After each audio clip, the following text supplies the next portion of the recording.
মারে হেঁটে হেঁটে থানায় যাবো নাকি? পাড়া প্রতিবেশী দেখবে যে মুকুজ্জে বাড়ির মেজো গিন্নি হেঁটে হেঁটে থানায় যাচ্ছে। মুখটা বন্ধ রাখুন, নইলে সবাই দেখবে যে মেজো গিন্নি নাকে খত দিতে দিতে থানায় যাচ্ছে। গাড়ি এই পর্যন্ত আনা যায়নি, ওই দূরে রাখা আছে। আসুন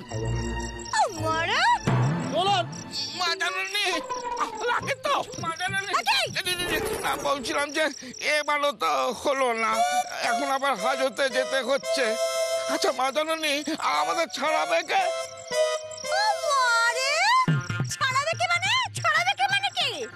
নিজে ভূতের ওজা হয়েছে, দু চারটে ভূত পুষে রাখতে পারে না যে এইরকম সময় একটু ভয় টয় দেখি আমাদেরকে সাহায্য করবে?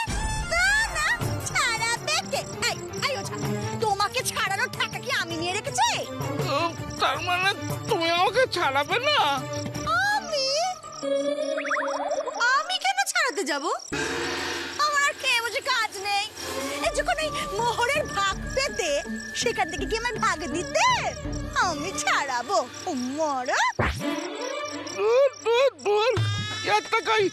মানুষের ভূত ছাড়ানোই ভালো ছিল, অন্তত একটু মাংস ভাতে জুটত। তোমার সঙ্গে গেছে তো শুধু এই নিরামিষ।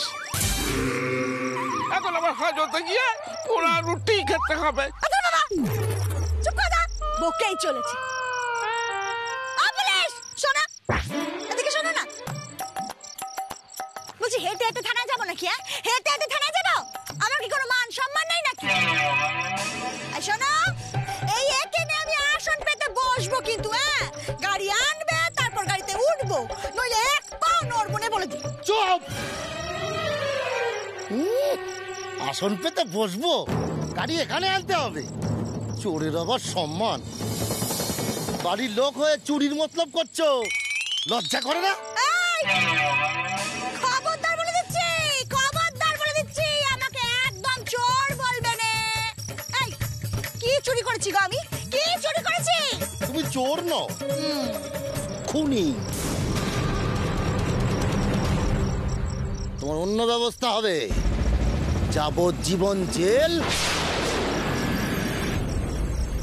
আর 3 দিনের ফাঁসি।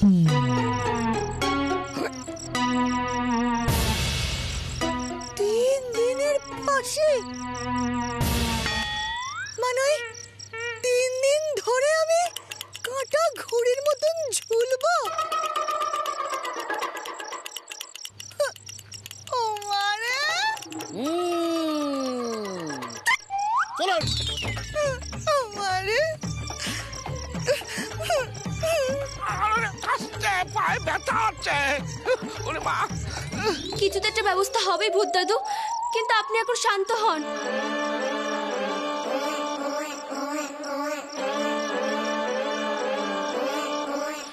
মনসা, এটা নিয়ে যাও, এটা আগুন দিয়ে নিয়ে আসবে, কেমন? ভূত দাদু যে তামাক খাবেন।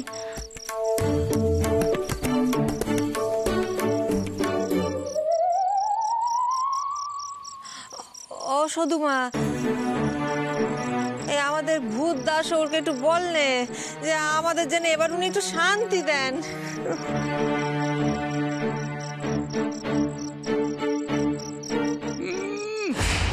আমি শান্তি তোমার কে রে? সব কোনো অশান্তির বট গাছ।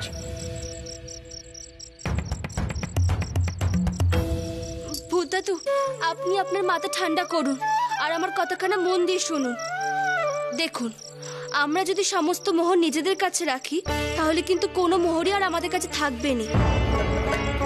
আর আমরা যদি কিছু মোহর সরকারি তহবিলে দিয়ে দিই তাহলে সেই খবরখানা গ্রামের লোকেদের কাছে পৌঁছবে।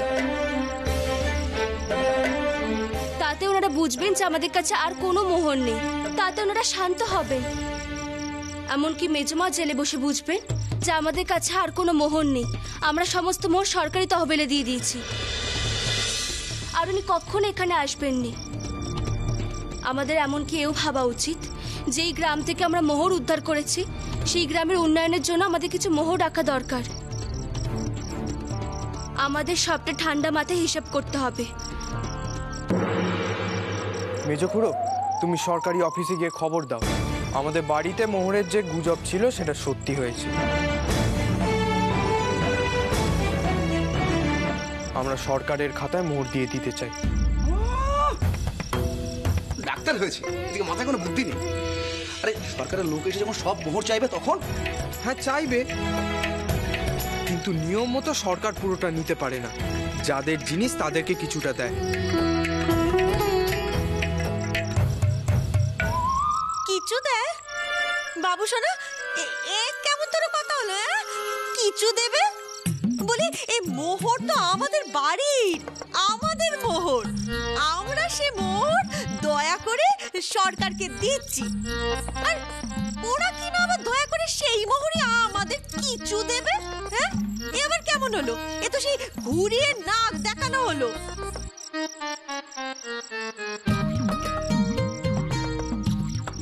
কি গো বদ্দি, তুই চুপ করে আছো কেন? কিছু বলো। এই দেখ, এই অশান্তি আমার আর ভালো লাগছে না বাপু। তোদের এই মোহর রাখতে হয় রাখ, না তো সব দে দে দে দে যা। তো মোহরগুলো দিয়ে এলে সংসারটা চলবে কি করে বড় মা? ফের বলবি তো যে তোর স্বামী আর সংসার টানতে পারবে না?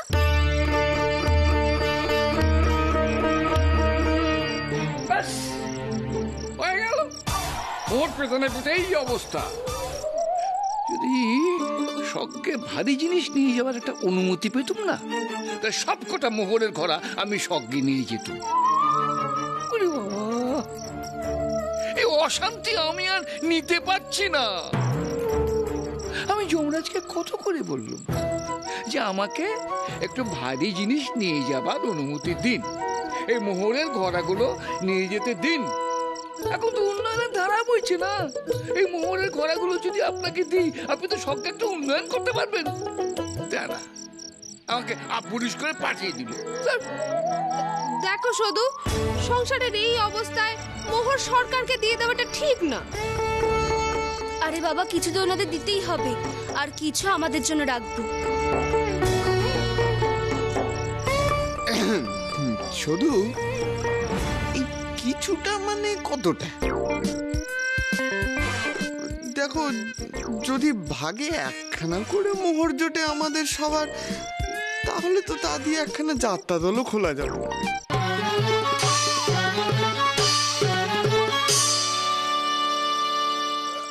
গণেশ, আরে তুই ওখানে দাঁড়িয়ে আছিস কেন? আরে তোর তো একটা মতামত আছে নাকি? তোর কটা চাই, কি চাই সেটা বল। সদু দিদির মতই আমার মত।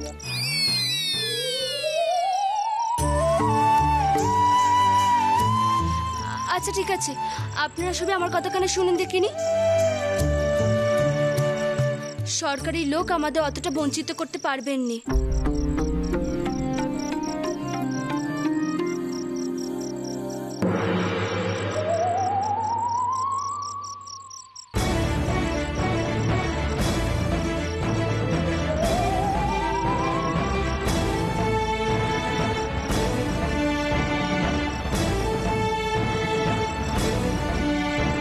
নিজেদের আগুন নেভাতে পারে না, বড় হয়েছে আমার কলকের আগুন নেভাতে।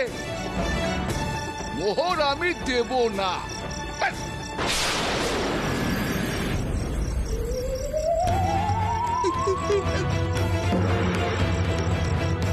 যা, বুদাদু তো চলেই গেলেন। বুদাদু, আপনি কোথায় যাচ্ছেন? চলে গেল কেন? কথাগুলো কি ওনার পছন্দ হয়নি?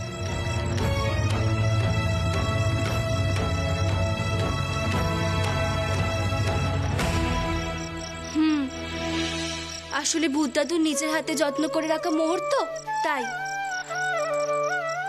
মেজো একটা মশাই, আপনি সরকারি লোকদের আমাদের বাড়িতে আসতে বলুন। আপাতত সমস্ত মোহর তুলসী মঞ্চের নিচে পুঁতে রাখতে হবে।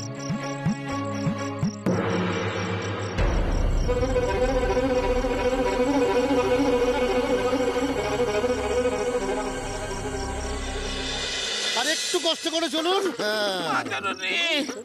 এই উঠুন গাড়িতে। উঠছি উঠছি, তারা দিচ্ছে দেখো।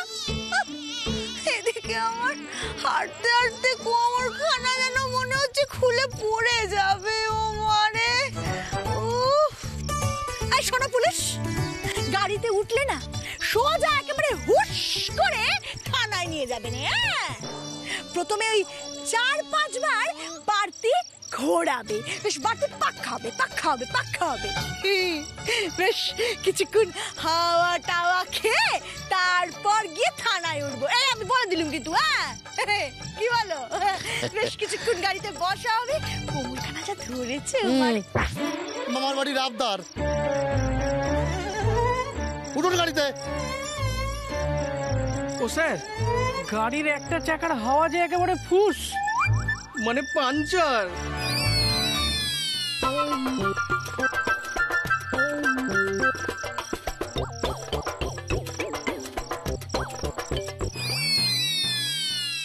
তাই তো। রমেন, কি করে হলো? চাকা ফুটো হয়ে গেছে স্যার। হ্যাঁ, সেটাই তো জিজ্ঞাসা করছি, কি করে হলো? আর তুমি দাঁড়িয়ে আকাশ পাতাল কি ভাবছো? বাড়তি চাকা তো আছে গাড়িতে, সেটা এনে এখানে না লাগিয়ে তুমি দাঁড়িয়ে ভাবলে চাকার দিকে তাকিয়ে থাকলে গাড়ি চলতে থাকবে। বাড়তি চাকা থাকলে এতক্ষণ বদলে দিতাম। ছাগল চোর ধরতে কিন্তু চাকায় গজাল পেরেক ফুটলো। সেই চাকা তো গ্যারেজে দেওয়া আছে, আর কোথায় বাড়তি চাকা? সর্বনাশ, তাহলে উপায়?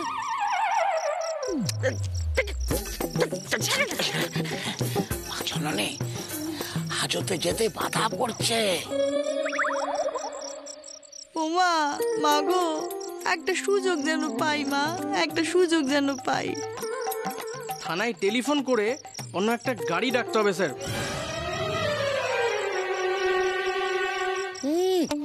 মাতব্বর হয়েছে, থানায় ফোন করে অন্য গাড়ি ডাকবে। এখানে ফোন কোথায়? হ্যাঁ, কোথায় যাবে? রাত হয়ে গেছে, পোস্ট অফিস তো বন্ধ।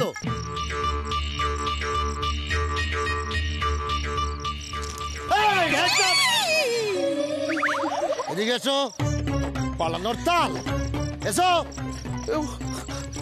এদিকে।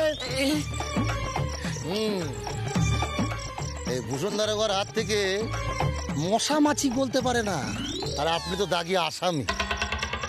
এরা ধুরন্ধর আসামি, বুঝলে আবিলদার? Yes sir. এদের এখানে নিয়ে দাঁড়িয়ে থাকলে বিপদ বাড়বে। কাছে পিঠে একটা বাড়িতে এদেরকে কড়া পাহারায় রেখে তারপরে অন্য গাড়ির ব্যবস্থা করতে হবে। একটা ভালো দেখে বাড়ি দেখো দেখি। Yes sir.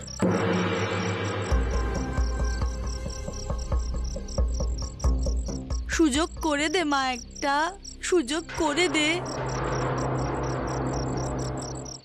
না না, তোদের এই বুদ্ধিতে আমার কোনো মত নেই। কেন মেজো জ্যাঠা? আরে বাবা, সরকারকে মোহর দিবি বলে তো পুঁতে রাখতে চাইছিস, তার চেয়ে 2-4 মুঠো করে সকলকে ভাগ করে দিয়ে দিলেই হয়।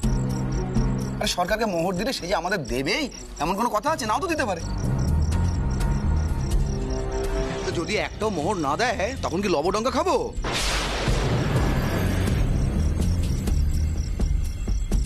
এই শঙ্কর, আমারও কিন্তু তাই মনে হয়। দেখ ভাই, আমরা তো চুরি করছি না, আমরা অন্যায্য কিছু করছি না, না আমরা কারুর জিনিস জোর করে তার কাছ থেকে নিয়ে নিচ্ছি। এ তো আমাদের বাড়ির, আমাদের বংশের মোহর। আমি বলি কি, আগে এই 1 ঘড়া মোহর আমরা সবাই মিলে ভাগ করে নিই, আর বাকি মোহরগুলো পরে আমরা সরকারের লোককে দিয়ে দেবো। সেখান থেকে তারা যদি আমাদের কিছু দেয় তো দেবে। আমারও সেই মত। হ্যাঁ গো বদ্দি, আমারও ওই একই মত। আমারও তো তাই মত।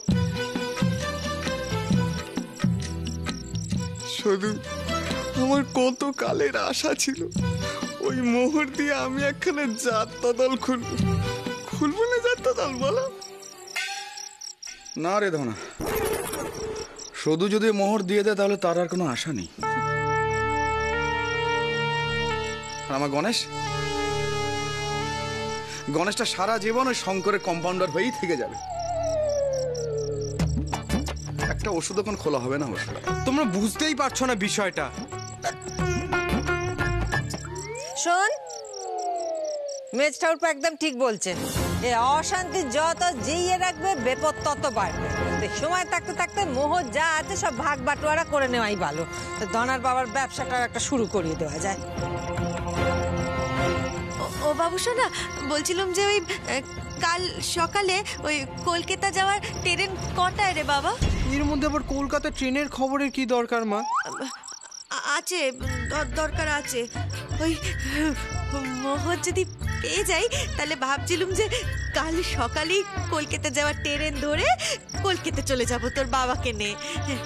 ওখানে গিয়ে তোর বাবাকে সবচেয়ে বড় ডাক্তারবাবু দেখাবো। মাথাটা তো ঠিক করতে হবে। আর ওকে নেই না একটা ওই বাড়ি ভাড়া নিয়ে নেবো। একেবারে তোর বাবার চিকিৎসা করে মাথার রোগ সারিয়ে ওখানে থেকে তারপরে ওকে সুস্থ করে নে এখানে ফেরবো। ও শুধু সবাই কি বলছে একটু শোন না। আমি তো তোর কথাই শুনি, কিন্তু সংসারের কথাও তো একটু ভাবতে হবে বল। তুই মোহর ভাগ করে দে।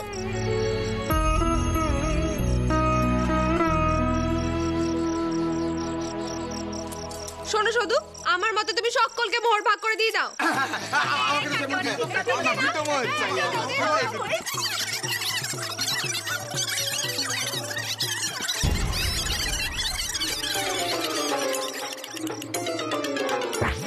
হে ভগবান, কাকে দেব আমি এই মোহর?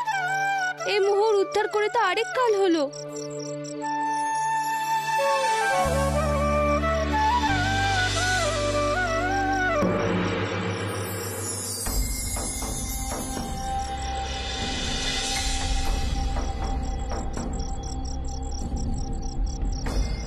কি বিপদ বলো তো, গরিব মানুষ আমরা, অথচ মেয়ে তো ডাকাতের ভয় কুয়োতে পর্যন্ত পাচ্ছি না। কপাল, আমাদের কপাল। নইলে কিনা মেধো ডাকাতি করে লুটের মার রাখার আর জায়গা পেল না, আমাদের ঘরেই রাখতে হলো। বলে কিনা সময় হলে নিয়ে যাবে, তার কখন সময় হবে কে জানে। এখন রাত জেগে বসে থাকো, চোরের ভয়ে ডাকাতের মাল পাহারা দাও। এখান থেকে একটা মাল চুরি গেলে না, মেধো ডাকাত আমাদের পুরো গর্দান নিয়ে নেবে। আচ্ছা এখন কথা বলো দেখি, ডাকাতের জিনিস কি চোরে হাত দেবে? তোমারও না তেমন বুদ্ধি। ওই ডাকাতের মালে কি লেখা আছে এটা ডাকাতের মাল, চোর তুমি নিও নে। চলুন, আরে একটু তাড়াতাড়ি চলুন। মরে যাচ্ছে তো।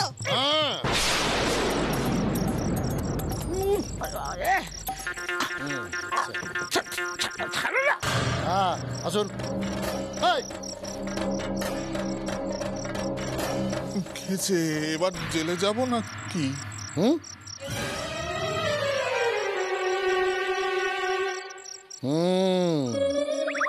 কেন, আপনারা করেছেন কি? না, কই কিছু তো করিনি। তাহলে আমাদের বাড়িতে পুলিশ আসবে কেন? পুলিশ কেন এলো? আমরা আপনাদের একটু সাহায্য চাই।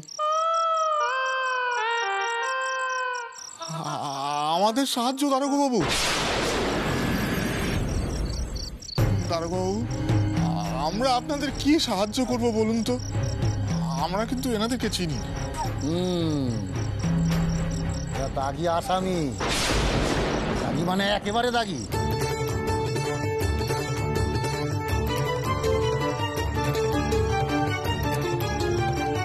খুনি, জালিয়াত, চোর। খুনি, জালিয়াত, চোর, এ তো ত্রহস্পর্শযোগ। আমরা এদের অ্যারেস্ট করে থানায় নিয়ে যাচ্ছিলাম, তো সেই কাছে বিগড়ে কে গাড়ি। তাই এদের আপনাদের বাড়িতে পুলিশের পাহারায় রেখে তারপর থানা থেকে নতুন গাড়ি এলে এদের নিয়ে আমরা চলে যাব। এক ডাকাতে রক্ষে নেই, তার উপর আবার খুনে দোষর। এই অশান্তি মিটলে পুরো বাবার থানে পুজো দেব। আস্তে আস্তে আস্তে, শুধু মা আস্তে। শুধু মোহর তো পুঁতে দিলি, আবার মেজো খুড়োকে বলে জোর করে সরকারি লোকজন ডাকতে পাঠালি। উনি তো এক্ষুনি সরকারি লোকজনকে নিয়ে চলে আসবে, তখন কি আবার মাটি করে মোহর তুলবি? ফুলি আস্তে আস্তে। তুলসী মঞ্চের তলায় যে মোহর আছে সেই কথা কিন্তু পাঁচকার হবে। আগে আমাকে জিজ্ঞেস করতে হবে ওনাদের নিয়মখানা কি। ও শুধু দিদি, ওরা জিজ্ঞেস করলেই তো সব বুঝে যাবে। না না গনসাপ, ওনাদেরকে কায়দা করে জিজ্ঞেস করতে হবে। শোনো, তুমি আমার সমস্ত কথা হ্যাঁতে হ্যাঁ মেলাবে, কেমন? আর আমি